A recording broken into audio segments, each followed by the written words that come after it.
Assalamualaikum warahmatullahi wabarakatuh. Perkenalkan, saya Uhdia Pancananda dengan NIM S1C022127. Nah, pada video kali ini saya akan membahas materi mengenai deksis dan jarak. Nah, pasti banyak dari teman-teman yang belum tahu apa sih itu deksis. Jadi langsung saja kita ke pembahasannya. Nah, jadi apa sih itu deksis? Deksis adalah kata atau ungkapan yang maknanya itu bergantung pada konteks tuturan seperti siapa yang berbicara, kepada siapa, kapan, dan di mana. Nah, kata deksis tidak memiliki rujukan yang tetap dan hanya bisa dipahami jika mengetahui situasi pembicaraannya. Misalnya, kata saya, di sini, atau besok memiliki arti yang berbeda tergantung siapa, di mana, dan kapan diucapkan. Nah, dengan bahasa sederhananya, deksis artinya itu penunjukan. Adapun jenis-jenis deksis yang pertama yaitu deksis persona atau deksis orang.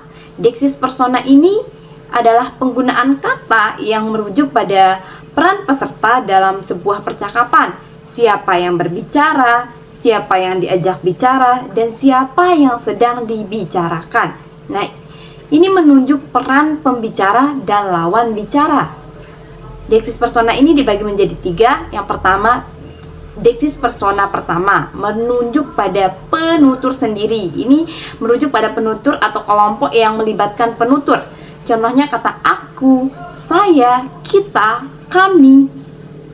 Dalam contoh kalimatnya seperti aku sudah makan siang. Nah, kata aku dalam kalimat tersebut berarti orang yang berbicara. Lalu deksis persona kedua itu merujuk pada lawan bicara. Nah, ini mengacu pada orang yang sedang diajak bicara atau menjadi lawan bicara.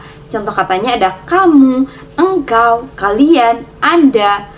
Contoh kalimatnya seperti kalian harus mengerjakan PR ini. Nah, kata kalian dalam kalimat tersebut merujuk pada orang yang diajak berbicara.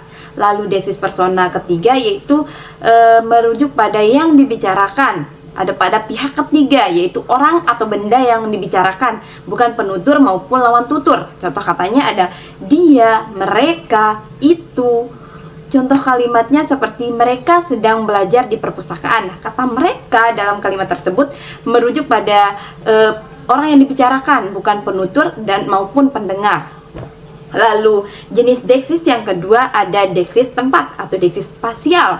Deksis tempat adalah petunjuk lokasi dalam tuturan yang bergantung pada posisi fisik penutur dan lawan bicara. Nah, kata-kata yang digunakan memberikan informasi mengenai jarak atau letak suatu hal dalam ruang percakapan.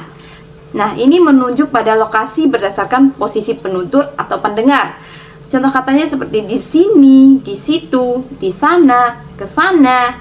Contoh kalimatnya seperti taruh bukunya di sini. Nah, itu menunjukkan lokasinya dekat dengan penutur. Lalu contoh yang kedua, tasmu ada di situ. Nah, di dekat kursi misalnya. Nah, ini lokasinya dekat dengan lawan bicara. Lalu contoh yang ketiga yaitu kita akan piknik ke sana minggu depan. Nah, lokasi itu jauh dari kedua pihak, itu penutur maupun lawan bicara. Lalu jenis deksis yang ketiga yaitu deksis waktu atau deksis temporal. Deksis waktu adalah penanda yang menunjukkan waktu kejadian atau aktivitas dalam hubungan dengan waktu saat ucapan itu disampaikan. Nah, kata-kata ini memiliki makna relatif tergantung pada waktu pengucapannya ataupun menunjukkan waktu relatif terhadap saat tuturan itu diucapkan. Nah, katanya itu seperti sekarang, tadi, nanti, lusa, besok. Itu contoh katanya. Contoh kalimatnya seperti besok kita ujian. Nah, kata besok itu dalam kalimat tersebut itu menunjukkan deksis waktu atau deksis temporal. Lalu jenis deksis yang keempat ada deksis sosial. Deksis sosial adalah penggunaan kata yang menunjukkan hubungan sosial antara penutur dan lawan bicara atau antara penutur dan orang yang dibicarakan. Nah, jenis deksis ini mencerminkan tingkat kesopanan, status sosial, usia, jabatan, atau kedekatan hubungan. Contoh katanya dalam deksis sosial ini ada bapak, Anda, tuan, saudara, gue, lo. Adapun contoh kalimat seperti Bapak sudah makan. Nah, itu sapaan yang sopan atau formal. Lalu contoh yang kedua itu gue capek banget hari ini, lo gimana? Nah, itu yang informal atau yang sudah akrab gitu. Lalu jenis deksis yang kelima ada deksis wacana. Nah, deksis wacana adalah penggunaan kata yang menunjukkan merujuk pada bagian tertentu dalam teks atau percakapan, baik yang sudah disebutkan sebelumnya maupun yang akan disebutkan kemudian. Contoh katanya seperti kata ini, itu, tersebut, berikut. Adapun contoh kalimatnya seperti hal ini menunjukkan bahwa ia rajin. Nah, kata ini dalam kalimat tersebut itu merujuk pada gagasan sebelumnya. Lalu contoh yang kedua ada berikut ini akan saya jelaskan alasan kebijakan itu diubah. Nah, kata berikut ini dalam kalimat tersebut itu merujuk ke penjelasan sesudahnya.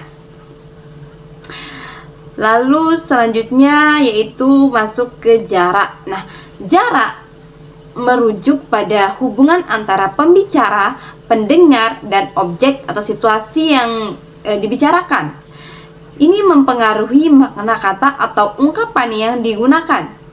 Nah, jarak dalam deksis ini dapat berupa jarak. Yang pertama itu jarak fisik. Nah, contoh jarak fisik ini contohnya seperti dia di sana. Nah, itu lokasi jauh dari penutur. Lalu yang kedua, jarak temporal. Contohnya seperti kita bertemu besok. Ini menandakan waktu yang mendatang. Lalu yang ketiga itu jarak sosial. Nah, contohnya Anda tidak diperkenankan masuk. Itu merujuk pada formal untuk menjaga sopan santun. Lalu contoh kasus dalam deksis dalam kehidupan kita sehari-hari seperti misalnya ada seorang mahasiswa bernama Ani yang baru saja menghadiri seminar tentang kecerdasan buatan bersama dosen dan beberapa temannya. Nah, setelah selesai seminar, Ani bertemu dengan salah satu temannya yang tidak ikut seminar. Lalu dia berkata, tadi kita diskusi soal kecerdasan buatan di seminar. Seru banget kan? Nah, kata kita dalam kalimat itu adalah deksis persona pertama yang secara semantiknya berarti melibatkan penutur dan pendengar atau lawan bicara. Nah, dengan kata lain, kata kita mencakup orang yang diajak bicara. Nah, namun dalam konteks ini teman Ani tidak hadir dan tidak ikut serta dalam diskusi tersebut. Nah, hal ini menimbulkan kebingungan karena pendengar berpikir bahwa mereka atau dia juga ikut serta dalam seminar tersebut. Nah, hal ini dapat menyebabkan ambiguitas dan kesalahpahaman. Nah, untuk menghindari ambiguitas dalam konteks ini, Ani sebaiknya mengganti kata kita dengan bentuk yang sesuai seperti kata kami. Contohnya, tadi kami diskusi soal kecerdasan buatan di seminar. Seru banget kan? Nah, gitu, seru banget ya, gitu kan. Nah, kami adalah deksis persona pertama yang artinya tidak melibatkan pendengar. Nah, dalam kalimat tersebut artinya Ani menyampaikan bahwa dia dan orang lain atau teman-temannya yang ikut seminar itu bukan termasuk pendengar yang atau lawan bicaranya itu tidak terlibat dalam kegiatan itu.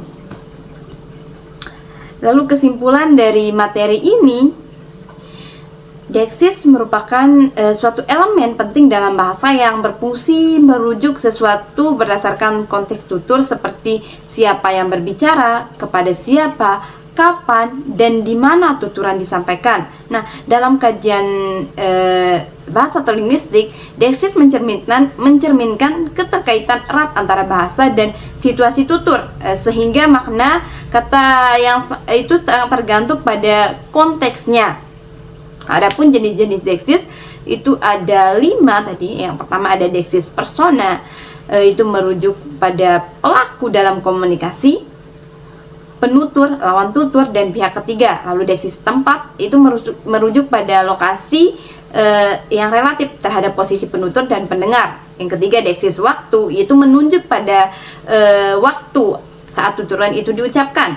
Lalu yang keempat ada deksis sosial. Ini mencerminkan hubungan sosial, tingkat formalitas, dan status antara penutur dan lawan tutur. Lalu deksis yang kelima ada deksis wacana. Ini merujuk pada bagian teks atau wacana, baik yang sudah maupun yang akan disebutkan. Lalu tadi kita juga membahas tentang jarak. Nah, pemahaman mengenai jarak deksis ini baik jarak fisik, temporal, maupun sosial ini sangat penting dalam menentukan makna dan penggunaan kata-kata deksis secara tepat dalam konteks komunikasi sehingga tidak terjadi ambiguitas. Nah, penggunaan deksis yang tidak sesuai konteks dapat menimbulkan ambiguitas atau kesalahpahaman. Nah, sebagaimana terlihat dalam contoh kasus yang sudah saya paparkan tadi, kita bisa lihat contoh penggunaan kata kita itu sering disalahgunakan dalam kehidupan kita sehari-hari. Jadi, ketetapan dalam penggunaan deksis sangat penting untuk menjaga kejelasan dan efektivitas dalam komunikasi lisan maupun tulisan dalam kehidupan kita sehari-hari.